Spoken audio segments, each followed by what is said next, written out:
Thank you. Right, my name's Alex, and I'm going to be talking to you a little bit about pavement engineering. But before I get into it, I just want to clarify a bit about terminology. So to start with, these are what the English call chips. These are what the Americans call chips. This is a trunk. This is not a trunk. These are pants. These are definitely not pants. Football, not football. You get the idea. This is what the English would call the pavement, and this is what the Americans would call the pavement. But actually, I'm inclined to agree with the Americans on this one, because as engineers, we call the road construction the pavement. And whilst it's very clear to see why engineering input is required for the sorts of projects you can see on the screen here, actually, the humble road goes a little bit unnoticed, and I'd like to demonstrate that actually engineering is all around us, even in something as simple as a road. So what I've got in front of me here is two examples, one of a good road and one of a bad road. It's all constructed entirely from cereals and various snacks.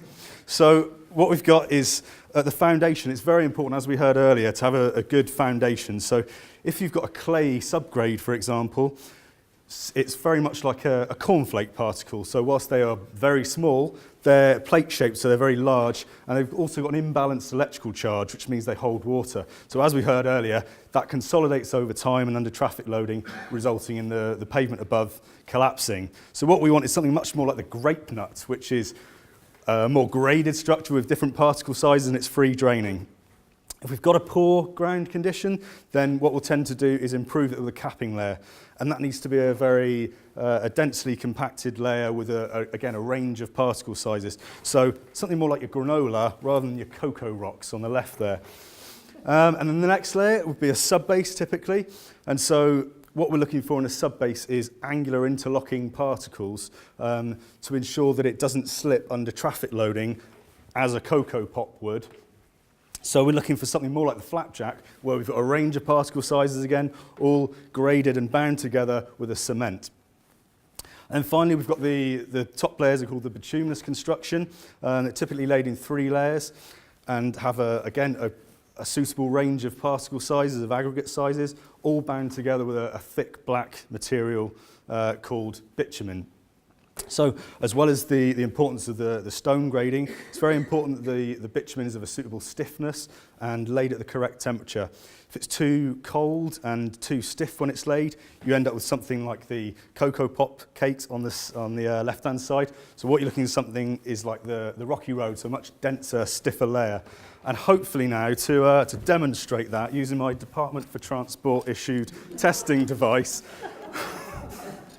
we'll see that the engineered pavement has barely moved an inch, whereas the non-engineered pavement has made a mess of this floor. So thank you very much.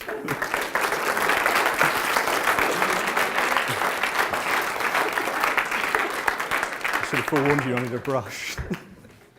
So. Or a snack, if you will. Is there any chance you could build this amazing road surface on Peter's lovely next time? We can really wreck and nice presentation. For pitch 400, we'll come back and do that. So I've interviewed quite a lot of engineers about roads. I've never been dealing with a rocky road. I've never had a quote on Points West, we're looking for more flapjack than cocoa. Yeah, I think you're answering your problem here about trying to get engineering across to a mass audience. But my standards has just gone up a lot. Next time I'm doing a very serious engineer in a hard hat and high-vis jacket on the side of a new road. Don't start using these analogies on site, they'll get lost. Okay, over to our judges. A lot of roads going on there. Simon, you've just finished building the South Bristol Link Road. Yeah. Where are your rocky roads? Hopefully none of our roads are like just on the floor there. Yeah, how about recycling of existing roads? Obviously we've been building roads for years and years and years, lots of materials in them, but what can we do to not generate sort of virgin material and use what's there? Well, yeah, I mean, it's obviously something that forms a big part of road construction now. It's been increased. We've done schemes before where we've done in situ recycling to essentially plane up and then create a foam mix and lay the same material back down. And it's certainly something with bitumen being such a hard to source material, and you know, with the sustainability we were talking about earlier, it's absolutely something we need to do more of. Thank you. Joanna? Do you think there's a lack of interest in highways engineering when people go to university to study engineering? We need to do more to get people interested.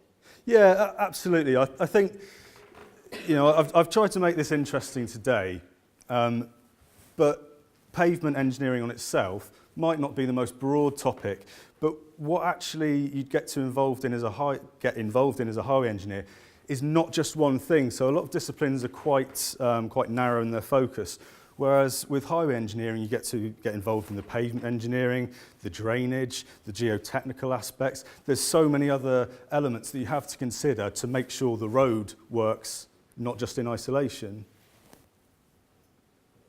I've got one very quick question. What cereal do you use to demonstrate spray, tar and chip? My least favourite road surface. It's funny you should say this. I did a similar presentation in our office recently, and it was a fairly similar, the materials were sort of fairly similar. So it was a chocolate ganache with some Rice Krispies sprinkled on top to create the sufficient texture in the stone. So yeah. That's a good answer. Serious engineer, satisfied with the answer. Chocolate ganache.